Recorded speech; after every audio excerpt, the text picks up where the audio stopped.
عطا فرمائے۔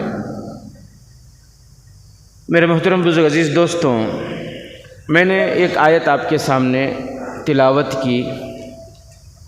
اس آیت کے اندر اللہ تبارک و تعالی اپنی محبت کا اظہار فرماتے ہیں۔ عجیب طریقے سے اللہ تبارک و تعالی بندوں سے اپنی محبت کا اظہار فرما رہے ہیں۔ میں سادہ سا ترجمہ کر دوں اس آیت کا، ما یفعل اللہ بعذابکم، کہ اللہ تمہیں سزا دے کر کیا کرے گا۔ اللہ تعالیٰ کو کیا پڑی کہ وہ خامخواہ تمہیں سزا دے؟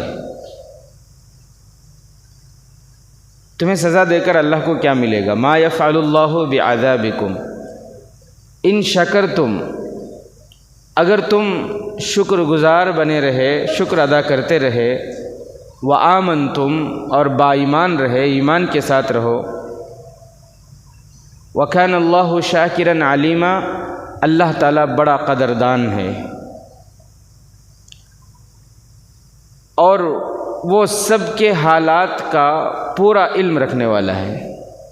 علیما، پورا علم رکھنے والا ہے۔ میرے محترم بزرگ عزیز دوستوں، اللہ تبارک و تعالیٰ بندوں کو سزا نہیں دینا چاہتے، بلکہ اللہ تعالیٰ تو معاف کرنا چاہتے ہیں، اور بہانے سے اللہ تعالیٰ بندوں کی مغفرت فرماتے ہیں۔ جیسے کہ ہم سب جانتے ہیں کہ 2 فرشتے مقرر ہیں ہر انسان کے ساتھ، پہلوؤں پر 2 فرشتے مقرر ہر انسان کے ساتھ، ایک نیکی لکھنے والا، ایک برائی گناہ کو لکھنے والا، کرامن کاتبین بھی کہتے ہیں۔ تو ایک جو نیکی لکھنے والا ہے اس کو اللہ تبارک و تعالیٰ نے امیر بنایا ہے اپنے دوسرے ساتھی کا۔ 2 فرشتے ہیں نا، بزرگوں نے لکھا ہے کہ ان 2 میں سے جو نیکی لکھنے والا فرشتہ ہے اس کو اللہ نے دوسرے فرشتے کا امیر بنایا ہے۔ اب وہ جو گناہ لکھنے والا فرشتہ ہے، وہ جب بندہ کوئی گناہ کرتا ہے تو گناہ لکھنے سے پہلے اسے اپنے امیر سے اجازت لینی ہوتی ہے۔ امیر صاحب اس نے یہ گناہ کیا، کیا میں لکھوں؟ اگر امیر کی اجازت ہوتی ہے تو پھر وہ لکھتا ہے۔ بندہ جب نیکی کرتا ہے تو نیکی کرنے والا، نیکی کو لکھنے والے جو فرشتے ہیں وہ خود امیر ہیں نا، ان کو، وہ تو کسی کے تابع نہیں ہیں، ان کو کسی سے پوچھنے کی ضرورت نہیں ہے۔ تو بندہ جب نیکی کرتا ہے تو وہ فوراً لکھ دیتے ہیں۔ بندہ جب بھی کوئی نیکی کرتا ہے، جب بھی کوئی بھلا کام کرتا ہے، اطاعت و فرمانبرداری کرتا ہے، تو اس عمل کو وہ نیکی لکھنے والا فرشتہ فوراً لکھ دیتا ہے۔ لیکن اس کے برخلاف جب بندہ کوئی نافرمانی کرتا ہے، روگردانی کرتا ہے، بندہ کوئی گناہ کرتا ہے، کوئی برا کام کرتا ہے، اللہ کو ناراضگی کرنے والا کوئی کام کرتا ہے، سنت کے خلاف کوئی کام کرتا ہے، تو گناہ لکھنے والا فرشتہ چونکہ مامور ہے تو وہ اپنے امیر صاحب سے اجازت پوچھتا ہے کہ اس نے یہ گناہ کیا، میں لکھوں؟ لکھا ہے کتابوں میں کہ جب وہ پہلی مرتبہ اجازت مانگتا ہے تو ادھر سے کوئی جواب نہیں ملتا، ادھر سے کوئی جواب نہیں ملتا تو وہ خاموش ہو جاتا ہے۔ تھوڑی دیر کے بعد، کچھ لمحوں کے بعد، کچھ وقت گزرنے کے بعد پھر وہ فرشتہ پوچھتا ہے کہ اس بندے نے یہ گناہ کیا، کیا میں لکھوں؟ پھر بھی کوئی جواب نہیں ملتا۔ پھر تھوڑی دیر کے بعد تیسری مرتبہ جب یہ فرشتہ اس فرشتے کو پوچھتا ہے کہ اس بندے نے یہ گناہ کیا، میں لکھوں؟ اب تک یہ بہت لمبا وقت گزر چکا، پھر یہ فرشتہ اسے اجازت دیتا ہے کہ ہاں اب تک اس نے توبہ نہیں کی، چلو لکھ لو۔ تو اس سے پتہ یہ چلا کہ اللہ تبارک و تعالی معاف کرنا چاہتے ہیں، اللہ بندوں کو معاف کرنا چاہتے ہیں، مغفرت کرنا چاہتے ہیں، بس شرط یہ ہے کہ بندہ اللہ سے پکی سچی توبہ کرے۔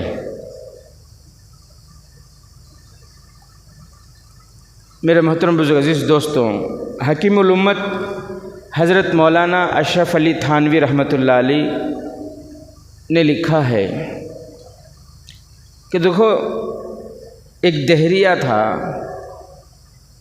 اس سے پہلے میں آپ کو بتاؤں کہ یہ دنیا اللہ تبارک و تعالیٰ نے بنایا، اس دنیا کو اللہ نے دارالاسباب بنایا ہے۔ یہاں انسان کوشش کرے گا تو نتیجہ نکلے گا، کوشش کرے گا تو اللہ عطا فرمائیں گے، بغیر کوشش کے اللہ کچھ نہیں دینے والے۔ دینے پر قادر ہیں اللہ تو قادر ہے، ان اللہ علی کل شیء قدیر، ہر چیز پر اللہ کو قدرت ہے، بغیر کوشش کے بھی اللہ دے سکتے ہیں۔ لیکن اللہ کی جو عادت ہے، اللہ کی جو سنت ہے، سنت اللہ، عادت اللہ دنیا میں یہی ہے کہ اللہ کوشش کرنے پر دیتے ہیں، بغیر کوشش کے اللہ نہیں دیتے۔ بھئی دنیا میں اللہ کا یہ نظام بنا ہوا ہے، اللہ نے ایسا نظام دنیا میں بنایا ہے کہ بندہ اپنی طرف سے کوشش کرے گا تو میں اسے عطا کروں گا۔ جیسے ہم میں سے کوئی اگر گھر پر بیٹھ جائے اور یہ نیت کر لے، پکا ارادہ کر لے کہ میں مسجد جا کر نماز نہیں پڑھوں گا، تو اللہ ایک فرشتے کو مقرر کر کے کہ جاؤ، جا کے اس بندے کو گھر سے اٹھا کر لاؤ، مسجد میں لا کے جماعت میں شامل کرو۔ یہ نہیں کرتے اللہ، ایسا نہیں کرتے۔ اللہ ایک فرشتے کو بھیجیں کہ جاؤ، جا کر اسے گھر سے اٹھا کر لے کر آؤ مسجد کو، ایسا اللہ نہیں کرنے پر قادر ہیں، لیکن اللہ ایسا نہیں کرتے، کیونکہ اللہ نے دنیا کا نظام ایسا بنایا ہے۔ ہاں، بندہ اگر کوشش کرے کہ میں 5 وقت کی تکبیر اولیٰ کے ساتھ نماز پڑھوں گا، اس کے لیے بندہ کوشش کرے تو اللہ اس کے لیے راستے بناتے ہیں، آسانیاں پیدا کرتے ہیں۔ اللہ بندہ جب کوشش کرتا ہے تو اللہ توفیق دیتے ہیں، بندہ کوشش کرتا ہے پھر اللہ کی مدد آتی ہے، پھر اللہ بندے کو توفیق دیتے ہیں، بغیر محنت کے، بغیر کوشش کے۔ یہ اللہ کی عادت نہیں ہے ایسے ہی دے دیں۔ حکیم الامت مولانا اشرف علی تھانوی رحمۃ اللہ علیہ فرماتے ہیں کہ ایک دہریہ تھا۔ دہریہ کس کو کہتے ہیں جانتے ہوں گے آپ لوگ، جو واقف ہیں تاریخ سے، اردو زبان سے۔ دہریہ اس کو کہتے ہیں جو اللہ کو نہیں مانتے۔ ان کا کہنا یہ ہے کہ دنیا کشش ثقل کی وجہ سے چل رہی ہے، یعنی خود بخود ایسے ہی ایک دوسرے سے جو ہے چیزیں ہو رہی ہیں، وجود میں آ رہی ہیں، اور ایسے ہی دنیا کا نظام چل رہا ہے، کوئی اسے چلانے والا نہیں۔ وہ شخص دہریہ تھا اور وہ اللہ کی حکمت اور مصلحت کا انکار کرتا تھا، وہ اللہ کی حکمت اور مصلحت کا انکار کرتا تھا۔ اللہ کی حکمت اور مصلحت کیا ہے کہ ہمارا ایمان کیا ہے، مومنوں کا، ایمان والوں کا ایمان یہ ہے کہ جو بھی ہوتا ہے وہ اللہ کی مرضی سے ہوتا ہے، اور اللہ جو بھی کرتے ہیں اس میں حکمت ہوتی ہے اللہ کی، اور جو ہوتا ہے وہ بھلا ہوتا ہے۔ اللہ جو کرتے ہیں اس میں ضرور کوئی نہ کوئی اللہ کی حکمت ہوتی ہے، اس پر ہم راضی ہیں۔ رضیت باللہ ربا وبالاسلام دینا، اللہ کے ہر فیصلے پر ہم راضی ہیں، یہ ہمارا ایمان ہے۔ لیکن وہ اللہ کی حکمت کا انکار کرتا تھا۔ انجانے میں بہت سے لوگ اللہ کی حکمت کا انکار کرتے ہیں آج بھی، لیکن انہیں خود پتہ نہیں ہوتا کہ میں یہ کیا کہہ رہا ہوں، یہ میں کیا کر رہا ہوں۔ جیسے مثال کے طور پر یہ کہنا کہ یہ ایسا نہیں ہونا تھا، یہ کام ایسا نہیں ہونا تھا، ایسا ہونا تھا، اس کو اللہ نے ایسا کر دیا، ایسا نہیں کرنا تھا، ایسا کرنا تھا۔ بہت سی جگہ ہمیں بول دیتی ہیں اس کے ساتھ ایسا ہوا نا، اس کے ساتھ ایسا نہیں ہونا تھا۔ یہ جو ہے اللہ کے کام کو یہ کہنا کہ اللہ کو ایسا نہیں کرنا تھا، اللہ کو ایسا نہیں کرنا تھا، یہ ایمان والوں کے قول نہیں ہے۔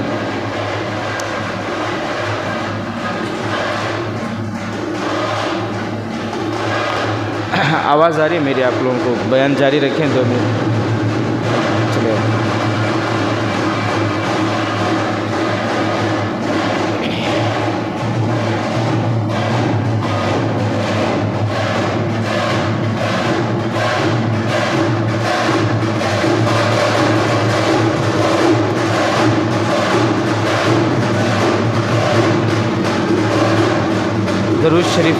درود شریف پڑھتے ہیں، درود شریف پڑھیں۔ اللہم صلی علی محمد۔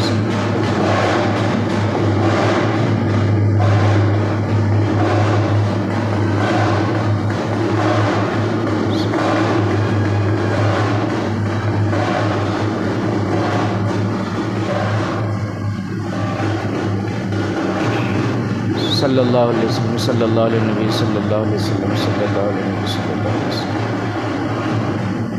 کسی مومن کے انتقال کی خبر ملے تو انا للہ و انا الیہ راجعون پڑھنا چاہیے، اور کسی غیر مومن کے ایمان کی خبر ملے تو فی نار جہنم خالدین فیہا ابدا۔ اللہ کا بڑا کرم، اس کا فضل اور احسان کہ اللہ نے ہمیں ایمان جیسی دولت عطا فرمائی۔ اللہ کی قسم دنیا میں اس سے بڑی دولت کچھ نہیں ہے۔ جانے والا کیا لے کر جا رہا ہے؟ کچھ نہیں۔ اگر ایمان کی دولت ہے، دنیا کا کچھ بھی نہیں ہے، تو اللہ کی قسم وہ دنیا کا سب سے بڑا مالدار ہے، خوش قسمت ہے۔ اگر ساری دنیا ہے، بنگلے ہیں، بینک ہے، بینک میں بینک بیلنس ہے، پراپرٹی ہے، شہرت ہے، سب کچھ ہے، لیکن ایمان کی دولت نہیں ہے، اللہ کی قسم پوری دنیا کا سب سے بد قسمت انسان ہے، بد نصیب ہے وہ۔ حسرت بھری نگاہوں سے آپ دیکھ سکتے ہیں اسے کہ کتنا بد نصیب ہے کہ اس کے پاس ایمان جیسی دولت نہیں ہے۔ تو اس پر ہم اللہ کا شکر ادا کریں۔ بہرحال میرے دوستوں، تو دہریہ اسے کہتے ہیں جو اللہ کو نہیں مانتا، اور اللہ وہ شخص جو تھا وہ اللہ کی حکمت اور مصلحت کا انکار کرتا تھا۔ وہ کیا کرتا تھا؟ اللہ کی حکمت اور مصلحت کا انکار کرتا تھا۔ ایک مرتبہ وہ راستے سے گزر رہا تھا تو اس نے راستے میں تربوز کی بیل دیکھی۔ تربوز کی بیل ہوتی ہے نا جس پہ تربوز لگتے، کدو کی بیل، انگور کی بھی بیل ہوتی ہے، آم کا تو پیڑ ہوتا ہے، آم کا درخت ہوتا ہے۔ تو بیل سمجھ گئے نا آپ؟ یہ بیل بولے تو ہمارے یہاں وہ گائے کو بولتے بیل بولتے، اردو میں بیل، تربوز کی جو لت آتی ہے اسے بیل کہتے ہیں، تربوز کی بیل۔ تو اس نے تربوز کی بیل دیکھی اور اس پہ تربوز لگے ہوئے تھے، اور ماشاءاللہ تربوز بڑے بڑے ہیں، 2 کلو کے، 4 کلو کے، 5 کلو کے بڑے بڑے تربوز لگے ہوئے ہیں۔ وہ دیکھتا ہوا گزر رہا تھا، سامنے گزرا تو ایک بہت بڑا آم کا درخت تھا۔ آج کل تو دوائیاں آ گئی ہیں جس کی وجہ سے چھوٹے چھوٹے درختوں میں بھی آم لگ جاتے ہیں۔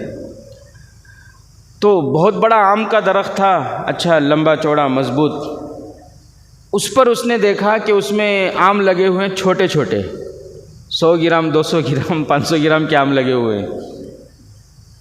تو وہ کہنے لگا کہ مسلمانوں کا خدا کتنا عجیب ہے، مسلمانوں کا خدا کتنا عجیب ہے، اتنا مضبوط درخت ہے، اتنا طاقتور مضبوط درخت ہے، اس پر بڑے بڑے پھل لگانا چاہیے تھا، تو اس پر اس نے چھوٹے چھوٹے پھل لگا دیے۔ اور یہ جو تربوز کی بیل ہے یہ کتنی کمزور ہے، ضعیف ہے، اس پر اس نے اتنے بڑے بڑے پھل لگا دیے۔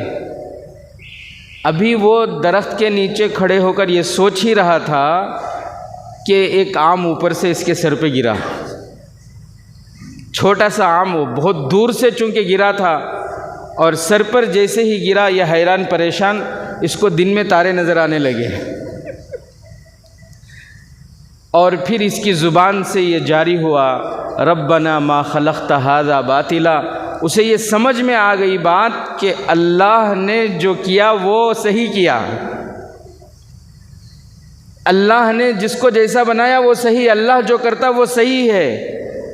خدا نہ خواستہ اگر یہ 5-6 کلو کا تربوز اوپر رہتا اور میرے سر پر گرتا تو آج میرا کام ہی ختم تھا، آج تو میں چلا گیا ہوتا میں۔ تو میرے عزیز ساتھیوں، میں یہ بتانا چاہ رہا ہوں کہ اللہ دنیا میں زبردستی کسی کو نہیں منواتے، اللہ زبردستی کسی کو نہیں منواتے۔ اگر ماننا چاہے تو پھر اللہ تعالیٰ اسے ماننے کے لیے پھر اسے اللہ منواتے ہیں۔ انسان کوشش کرے تو اللہ تعالیٰ توفیق دیتے ہیں، انسان کوشش نہ کرے تو اللہ زبردستی اسے توفیق نہیں دیتے۔ کوشش کرے تو اللہ تعالیٰ عمل کی توفیق دیتے ہیں۔ جیسے انبیاء کرام علیہم الصلاۃ والسلام دنیا میں تشریف لائے، اللہ تعالیٰ نے نبیوں کو معجزے عطا فرمائے۔ معجزہ کسے کہتے ہیں؟ معجزہ اس کام کو کہتے ہیں جو نبی کے علاوہ کسی اور سے ظاہر نہیں ہوتا، نبیوں کے ساتھ وہ خاص ہوتا ہے۔ اللہ تعالیٰ نبیوں کو معجزے عطا فرماتے ہیں، نبیوں کے ہاتھ سے معجزے اللہ ظاہر کرتے ہیں۔ کام اللہ کا ہوتا ہے، معجزے میں معجزہ جو ظاہر ہوتا ہے پورے کا پورا عمل کس کا ہوتا ہے؟ وہ اللہ کا، لیکن نبی کی حرکت اور نبی کا عمل اس میں دخل ہوتا ہے۔ نبی کچھ کرتے، تھوڑی سی محنت کرتے، پھر اللہ معجزے ظاہر فرماتے۔ ہمارے نبی صلی اللہ علیہ وسلم کے کتنے معجزے ہیں، ان گنت معجزے، لیکن آپ غور کریں تو آپ کو معلوم ہوگا کہ نبی کا کام تھوڑا سا، پھر اس کے بعد اللہ معجزے ظاہر فرمائے کہ اے نبی آپ اپنے حصے کا کام کرو، پھر میں اپنے معجزے کو ظاہر کرتا ہوں۔ میں یہ بات اس لیے سمجھا رہا ہوں کہ یہ سوچنا، بہت سے لوگ کیا کہتے ہیں کہ سنگے کو مت جاؤ، میں ونٹی چھوڑ ڈالا تو پورے محلے سے سنگا ختم ہو جاتا ہے کیا حضرت؟ میرے ایک کے چھوڑنے سے کیا ہوتا ہے؟ شادیوں میں فضول خرچی مت کرو، میں ونٹی سادگی کے ساتھ شادی کر لیا تو پورے محلے والے چھوڑ ڈال رہی کیا؟ نوجوان نشے میں پڑ رہے، ذرا ان کے خلاف بولو، میں ونٹی کھڑا تو کیا ہو رہا؟ میرے اکیلے کے کرنے سے کیا ہو رہا ہے؟ نیکیوں کی طرف آ جاؤ، آؤ نماز کو آؤ، دعا کرو، اللہ توفیق دیا تو بھائی کوشش کریں گے تبھی اللہ توفیق دے گا، کوشش کریں گے، قدم بڑھائیں گے تبھی اللہ تعالیٰ عمل کی توفیق دے گا، بغیر کوشش کے اللہ بھی توفیق نہیں دیتے۔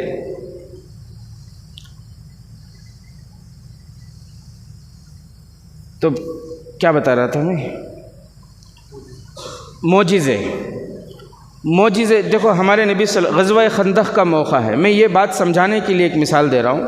غزوہ خندق کا موقع ہے، غزوہ خندق کے موقع پر بالکل شارٹ کٹ میں آپ کو بتاؤں، ہمارے نبی صلی اللہ علیہ وسلم کے چہرے پر بھوک کے آثار تھے، بہت سارے صحابہ تھے، ایک روایت کے مطابق 1500 صحابہ تھے اس وقت غزوہ خندق کے موقع پر، اس کام میں لگے ہوئے تھے۔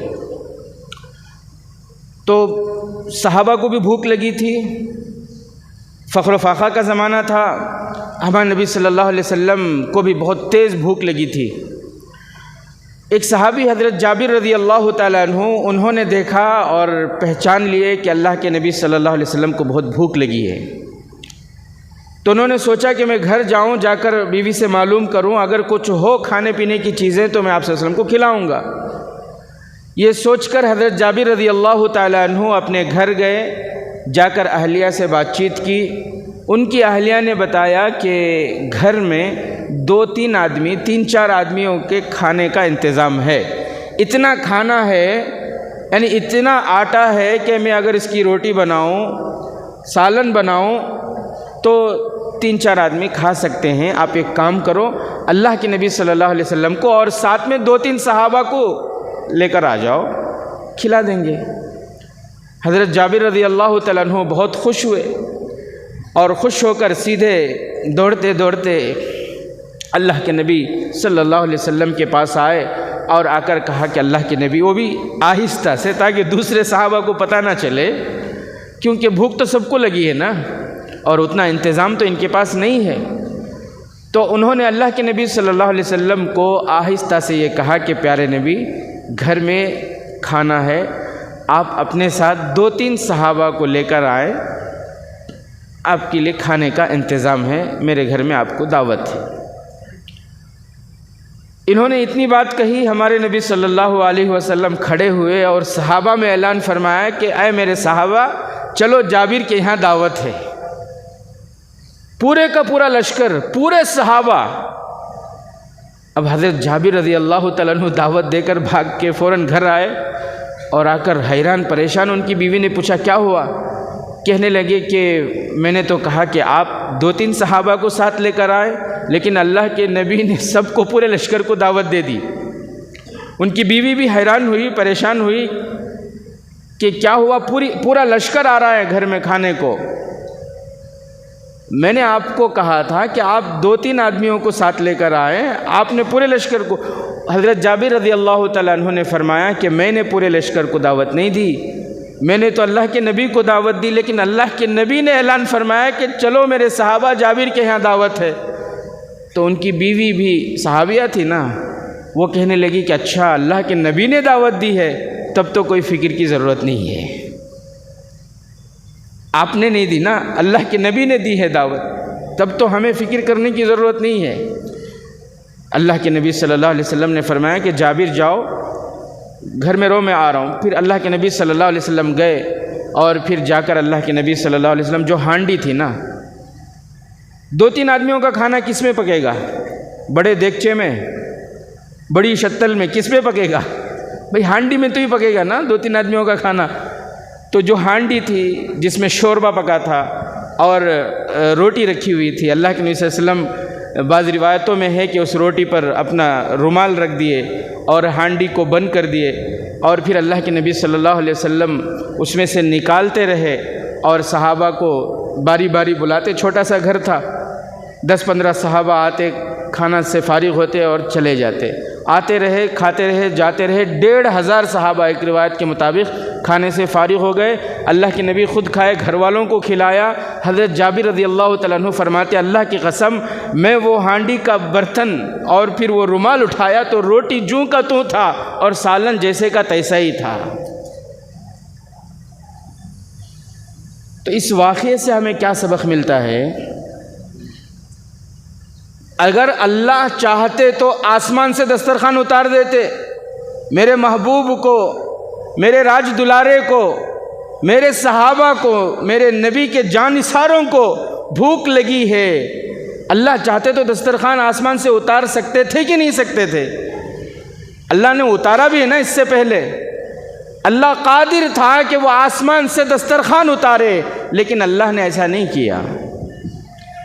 اللہ نے فرمایا کہ تمہیں تو کام کرنا ہوگا، کھانا تلاش کرنا ہوگا، کوشش کرنی ہوگی، چاہے وہ 2-3 آدمیوں کا ہی ہو، لیکن تم اپنے حصے کا کام کرو، کھانا تلاش کرو، پھر اس میں برکت ڈالنا میرا کام ہے۔ پھر میں اس میں ایسی برکت دوں گا کہ وہ 2-4 آدمیوں کا کھانا 1,500 بھی فارغ ہو جائیں گے۔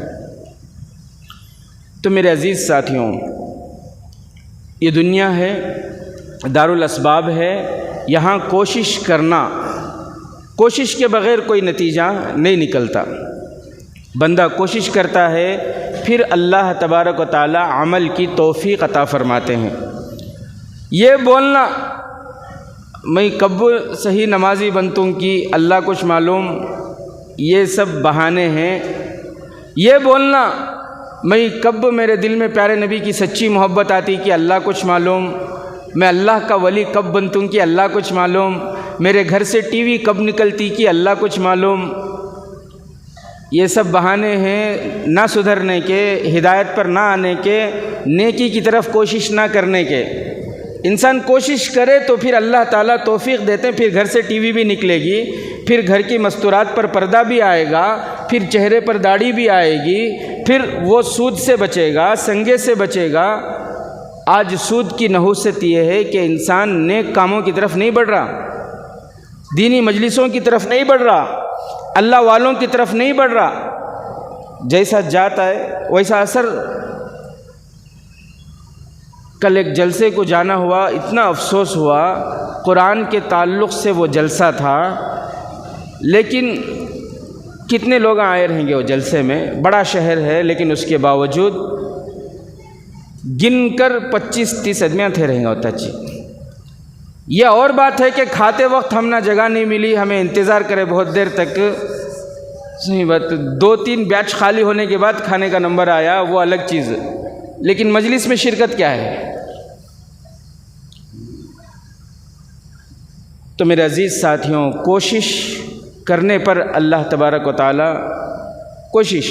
کوشش کے بعد اللہ عطا فرماتے ہیں۔ جیسے ابھی میں نے غزوہ خندق کا بتایا آپ کو، اسی طرح ایک اور موقع پر اللہ کے نبی صلی اللہ علیہ وسلم جا رہے تھے، شاید غزوہ احزاب ہے یا کوئی اور جنگ ہے، تو اللہ کے نبی صلی اللہ علیہ وسلم جا رہے تھے، صحابہ نے شکایت کی کہ اللہ کے نبی پانی کی بہت قلت ہے، پانی نہیں ہے، پینے کے لیے پانی نہیں ہے۔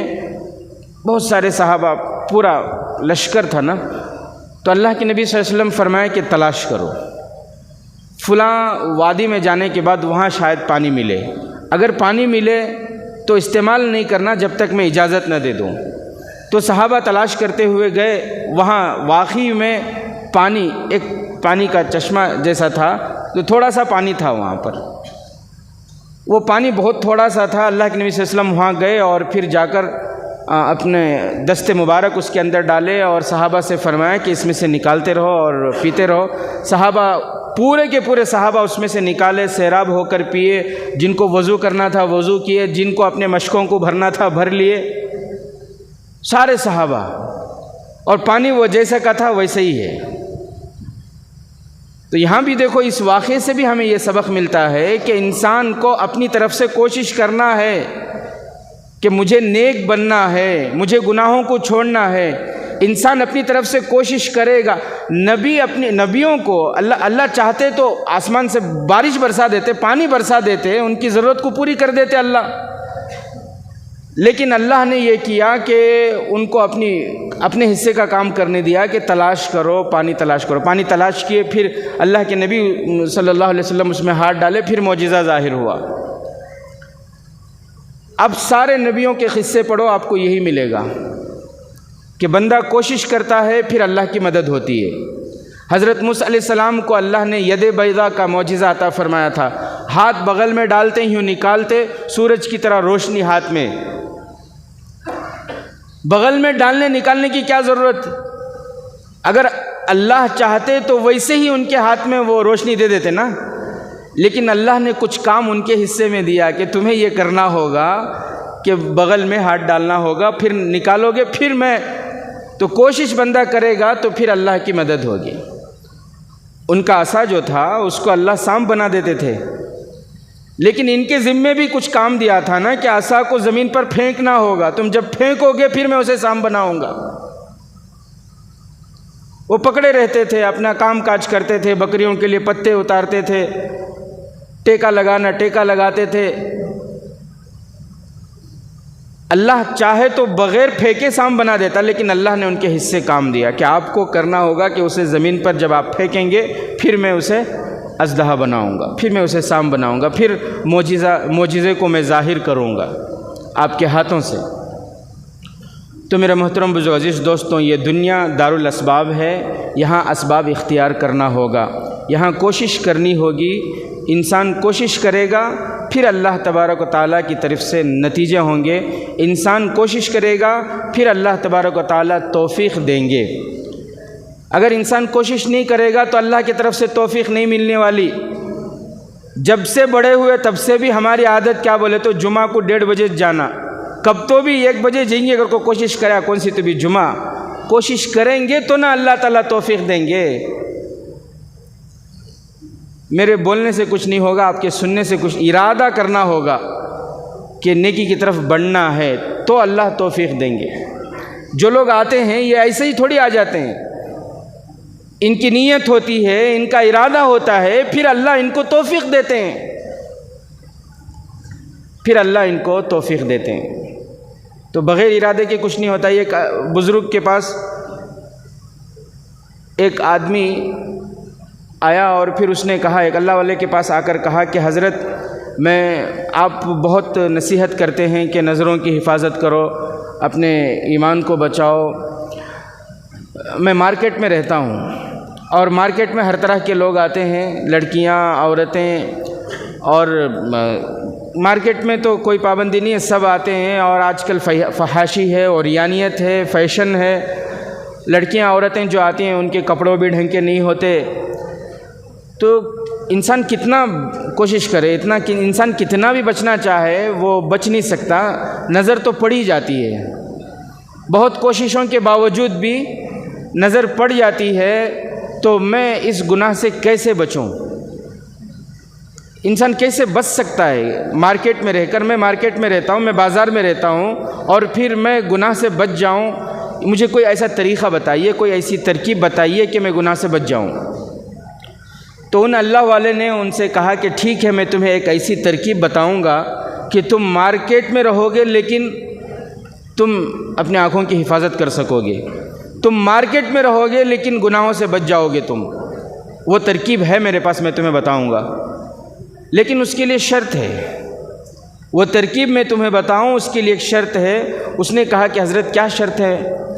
حضرت نے فرمایا کہ دیکھو، یہ مارکیٹ سے جو راستہ جا رہا ہے، وہاں پر جو مسجد ہے مارکیٹ کے اس سائڈ، وہاں مسجد کے جو خادم ہیں ان کو میں ایک پیالہ دودھ دیتا ہوں، ان کو جا کر دے کر آنا، پھر میں تمہیں وہ ترکیب بتاؤں گا۔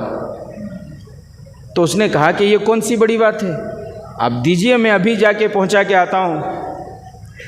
حضرت نے فرمایا نہیں، ایسے نہیں، بلکہ تمہیں یہ دودھ لے کر جانا ہے، مارکیٹ کے بیچ میں سے جانا ہے، اور میرا ایک آدمی تمہارے ساتھ جائے گا، اگر یہ خطرہ دودھ کہیں گرا تو بھرے بازار میں سب کے سامنے یہ تمہارے سر پہ جوتا مارے گا۔ تو اس نے کہا کہ ٹھیک ہے، کوئی بات نہیں، میں کیوں گراؤں گا، میں لے کر جاؤں گا۔ تو حضرت نے ایک پیالہ، ایک کٹوری میں لبالب دودھ بھر کے، تھوڑی سی جگہ خالی کر کے، یعنی انسان اگر غفلت سے چلے گا تو پھر دودھ گرے گا، ایسا حضرت نے اس برتن کو دودھ سے بھر کے اس کے ہاتھ میں دیا، اور ایک ساتھی کو متعین کر دیا کہ بھائی اس کے ساتھ جاؤ، اگر کہیں دودھ گرا بازار میں تو پھر اس کے سر پہ جوتا مارنا۔ اب وہ دودھ کا پیالہ لیا اور دودھ کی طرف دیکھتے ہوئے کہ کہیں یہ خطرہ گر نہ جائے، اگر تھوڑی سی غفلت ہوگی تو خطرہ گرے گا اور بھرے بازار میں ذلیل ہو جاؤں گا۔ اور پھر بڑے ہی جو ہے نازک کے ساتھ چلتے ہوئے وہ وہاں اس مسجد کو پہنچا، اور جا کر دے کر خوشی خوشی وہ لوٹ آیا کہ حضرت مجھے بتاؤ اب وہ ترکیب کہ جس سے میں گناہ سے بچ جاؤں، کہ میں اپنے نظروں کی حفاظت کر سکوں، مجھے بتاؤ۔ حضرت نے فرمایا اچھا مجھے یہ بتاؤ، جب تم یہ دودھ لے کر بازار میں سے گزرے تو کتنی عورتوں پر نظر پڑی؟ اس نے کہا عورتیں؟ میں تو کسی مرد کے چہرے کو بھی نہیں دیکھا میں نے، مجھے تو یہ فکر تھی کہ اگر یہ خطرہ گرے گا تو جوتا پڑے گا میرے سر پہ، عورتیں تو دور کی بات، کسی مرد پر بھی میری نگاہ، کون گزرا یہ بھی نہیں معلوم مجھے۔ تو حضرت نے فرمایا دیکھو، جیسے دودھ لے جاتے ہوئے تمہارے ذہن میں یہ سوار تھا کہ ایک آدمی ہے متعین، اگر گرے گا تو میرے سر پہ جوتا پڑے گا، میں ذلیل ہو جاؤں گا، یہی خیال اگر تمہارے دل میں آ جائے کہ اگر میں کسی عورت کی طرف دیکھوں گا، کسی لڑکی کی طرف دیکھوں گا تو کل قیامت کے دن فرشتوں کی طرف سے مجھے جوتے پڑیں گے، سارے نبیوں، خاندانوں اور انسانوں کے سامنے میری ذلت اور رسوائی ہوگی، یہ خیال اگر دل میں آ جائے تو بازار میں رہتے ہوئے بھی تم اپنی آنکھوں کی حفاظت کر سکو گے۔ بھئی بات صحیح ہے کہ نہیں؟ تو میرے عزیز ساتھیوں، انسان کوشش کرتا ہے تو اللہ تعالیٰ اس کے لیے راستے آسان کرتے ہیں۔ تو ہمیں ضرورت ہے اس بات کی کہ ہم کوشش کریں ہر میدان میں، چاہے وہ تجارت کا میدان ہو، چاہے وہ عبادت کا میدان ہو، چاہے وہ معاشرت کا میدان ہو۔ تجارت کے میدان میں بھی انسان کوشش نہیں کرے گا، اللہ برکت نہیں دیں گے۔ عبادت کے میدان میں بھی انسان کوشش نہیں کرے گا، اللہ توفیق نہیں دیں گے۔ معاشرت کے میدان میں بھی انسان کوشش نہیں کرے گا، اللہ خاندانوں میں محبت پیدا نہیں کریں گے۔ ہر میدان میں ہمیں کوشش کرنا ہے۔ اللہ سے دعا ہے کہ اللہ تبارک و تعالی ہمیں نیک توفیق عطا فرمائے، ہر گناہ سے بچنے کی توفیق عطا فرمائے۔ آمین وآخر دعوانا الحمدللہ۔